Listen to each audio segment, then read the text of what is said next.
যে রাঁধে সে চুলো বাঁধে, কথাটা একদমই সত্য। আসলে আমরা নারীরা আছি যারা একসঙ্গে সব কাজ করতে পারি। যেমন সংসারে সমস্ত কাজকর্ম করে রান্নাবাড়া করে তারপরেও দেখা যায় দিন শেষে কিন্তু নিজেদের চুলটা ঠিকই বাঁধা হয়, সেটা কিন্তু কেউ ভুলে যায় না। এছাড়াও বাচ্চা সামলানো, বাচ্চাকে স্কুলে নিয়ে যাওয়া, বাচ্চাকে প্রাইভেট পড়াতে নিয়ে যাওয়া, বাচ্চাকে রাত্রেবেলা পড়ানো, এসবই কিন্তু একজন নারী করে থাকে। শুধুমাত্র নারীরাই একসঙ্গে সব কাজ করতে পারে, একজন পুরুষ এটা পারে না। আসলে জীবনে নারীদের ধৈর্য এবং সহ্য শক্তি দুটোই বেশি। কারণ একজন নারীর যদি ধৈর্য শক্তি কম থাকতো তাহলে সে হয়তো বা একসঙ্গে এতগুলো কাজ সামলাতে পারতো না। একজনের একজনের উপর একজন স্বামী তার মানে একজন স্ত্রীর ওপর সমস্ত দায়িত্ব মানে চাপিয়ে দিয়ে সে নিশ্চিন্তে তার কাজটা করতে পারতো না। কারণ সেই পুরুষটা জানে যে তার যে মানে ওয়াইফ আছে তিনি একসঙ্গে সমস্ত কাজ সামাল দিতে পারবে। এটা হয়তো তারা জেনেও তারপরেও নারী যে এত বড় প্রতিদান তারা সেটা স্বীকার করতে চায় না। কেন স্বীকার করতে চায় না সেটা আমিও জানি না। তবে তাদের উচিত নিজের স্ত্রীর প্রশংসা করা, যে সে একসাথে এতগুলো কাজ কিভাবে সামাল দেয়, তাকে সময় মেনটেন করে চলতে হয়। এসব বিষয়ে যদি প্রত্যেকজন হাজব্যান্ড যদি তার স্ত্রীর খুব প্রশংসা করে তাহলে দেখবেন যে একজন স্ত্রী কিন্তু অনেক খুশি হয়ে যাবে। দিন শেষে শুধুমাত্র তারা কি চায়, একজন স্ত্রী দিন শেষে চায় যে তার হাজব্যান্ড তার একটু প্রশংসা করুক, তাকে একটু ভালোবাসুক, এইটাই, আর কিছুই চায় না। শুধুমাত্র বিনা টাকায় যে পরিশ্রম করা সেটাই হচ্ছে সংসারে কাজকর্ম, বাচ্চা লালন পালন করা, এটা কিন্তু বিনা পারিশ্রমিকে একমাত্র কাজ। পৃথিবীতে সমস্ত কাজেরই পারিশ্রমিক হয় বা বেতন হয়, কিন্তু মেয়েদের সংসারের জীবনে কোনো বেতন হয় না। আর এই কারণেই নারীরা শেষে এসে অবহেলিত হয়। কারণ যখন তার কাজ করার শক্তি হারিয়ে যায়, যখন সে অসুস্থ হয়ে পড়ে কিংবা যখন তার বয়স হয়ে যায়, তখন একটা সময় পরে কিন্তু সেটা সবারই হয়।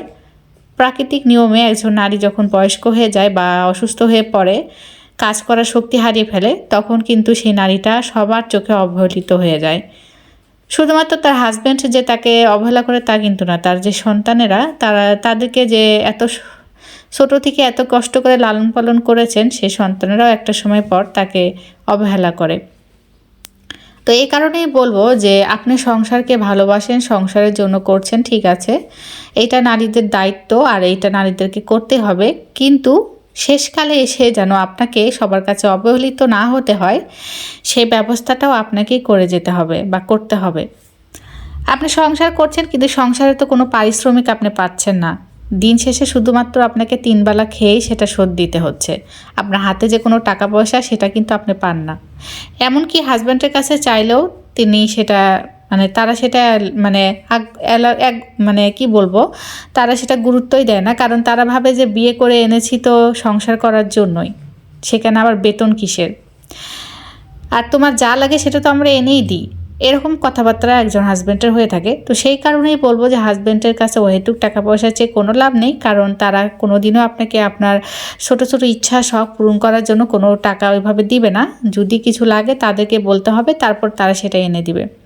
তো এই কারণেই বলবো যে সংসারের পাশাপাশি বাড়তি যে সময়টুকু পান বা অবসর সময় যেটুকু আপনার হাতে থাকবে, সেই সময়টুকুতেই আপনি কোনো একটা কাজ করবেন এবং সেটা নিয়ে একটা কিছু করার চেষ্টা করবেন, যাতে করে প্রতি মাস শেষে আপনি কিছু হলেও টাকা ইনকাম করতে পারেন। আর সেই টাকাটা যদি আপনার সংসারের অভাব থাকে বা আপনার সংসারে সচ্ছল না চলে, তাহলে সংসারের জন্য খরচ করবেন। আর যদি আপনার সংসার সচ্ছলভাবে চলে, তাহলে সেই টাকাটা আপনার প্রয়োজনীয়, আপনার ভবিষ্যতের জন্য রেখে দিবেন। সেখান থেকে অল্প কিছু টাকা খরচ করবেন আর কিছু টাকা জড়ো করবেন। আর এই কিছু কিছু করে জড়ো করতে করতেই দেখবেন একটা সময় পর অনেক টাকা জমা হয়ে যাবে। আর সেই টাকা দিয়ে আপনি ভবিষ্যতের জন্য আপনার কিছু একটা করতে পারবেন, অথবা আপনার জন্য সঞ্চয় করে রাখতে পারবেন, যাতে আপনার বয়সকালে বা শেষ বয়সে ওই টাকার জোরে আপনাকে সবাই মাথায় করে রাখে।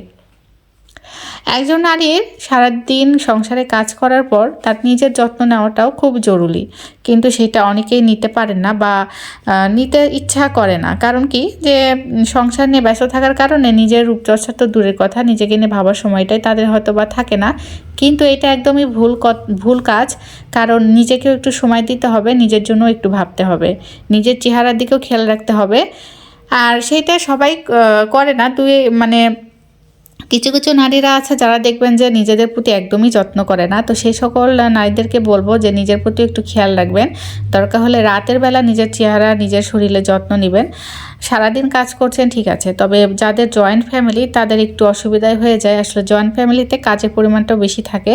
যাদের সিঙ্গেল মানে যারা আলাদা থাকে বা জয়েন্ট ফ্যামিলি থাকে না, তারা হচ্ছে একটু হলেও সময় বের করতে পারে। তো যাই হোক, সব কিছুর মধ্যেই নিজেকে পরিপাটি রাখতে হবে, সব কিছুর ভিতরে নিজের জন্য একটু সময় বের করতে হবে। আর একটু সময় বের করে নিজের জন্য যে ইনকামের রাস্তা সেটাও খুঁজে বের করতে হবে।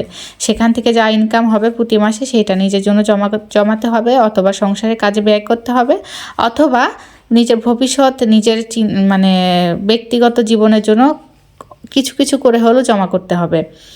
এছাড়াও আপনার যে ছোটো ছোটো চাহিদাগুলো, ছোটো ছোটো শখগুলো আছে, যেগুলো হয়তো বা আপনি হাজব্যান্ডের কাছে বলতে শরম পান, কিংবা বলেন হয়তো বা হাজব্যান্ড সেটা পূরণ করে না বা দেয় না, তো আপনি কিন্তু চাইলে ওখান থেকে কিছু টাকা নিয়ে আপনার সেই ছোটো শখগুলো আপনি নিজে পূরণ করতে পারবেন। এই কারণে মানে এই শখগুলো পূরণ করার জন্য আপনার হাজব্যান্ডের কাছে কিন্তু আপনাকে হাত পেতে টাকাও নিতে হবে না, বা তাকে কৈফিয়তও দিতে হবে না, বারবার তার কাছে চাইতেও হবে না।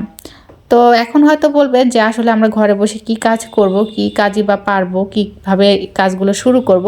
তো এই সকল কথা মানে এই সকল কিছু তথ্য নিয়ে আমার চ্যানেলে আরও ভিডিও আছে, আপনারা চাইলে দেখে আসতে পারেন। আর এখন ইউটিউবে গিয়ে আপনি যে কোনো কাজ শিখতে চাইলে শিখতে পারবেন, এটা তো সবসময় আমি বলি। এখন যেহেতু হচ্ছে নেটের যুগ, আর নেটের যুগে এমন কিছু হয় না যে করা যায় না, চাইলেই সব করা যায়। তো সেই কারণে বলবো এখন থেকে যাদের কাছে স্মার্টফোন আছে তারা এখন থেকে এগুলো দেখে শিখে কাজ শুরু করে দিবেন। আর যে কাজগুলো খুব সহজেই শিখে মানে যে কাজগুলো খুব সহজেই শিখে ইনকাম করা যায় সেই কাজগুলো সাধারণত বেশি শিখবেন। কারণ কিছু কিছু কাজ আছে শেখার পরেও টাকা ইনকাম করতে অনেকটা সময় লাগে, আর কিছু কিছু কাজ আছে শিক্ষার সাথে সাথেই টাকা ইনকাম করা যায়। অনেকক্ষণ অনেক কথাই বলে ফেললাম, আমার কথায় যদি কোনো ভুল ত্রুটি হয়ে থাকে ক্ষমা সুন্দর দৃষ্টিতে দেখবেন। আর এতক্ষণ ধরে যারা আমার ভিডিওটি দেখছেন তারা প্লিজ আমার ভিডিওতে লাইক করে দিবেন, আর আমার চ্যানেলটি সাবস্ক্রাইব করে আমার পাশে থাকবেন। যারা অলরেডি কাজটি করে দিয়েছেন তাদেরকে অসংখ্য অসংখ্য ধন্যবাদ। আপনাদের সঙ্গে কথা বলতে বলতে এদিকে আমি একটা বেবি প্যান্ট তৈরি করে ফেললাম। যারা নতুন আছেন তারা একবার ভিডিওটা মনোযোগ সহকারে দেখলেই তৈরি করতে পারবেন।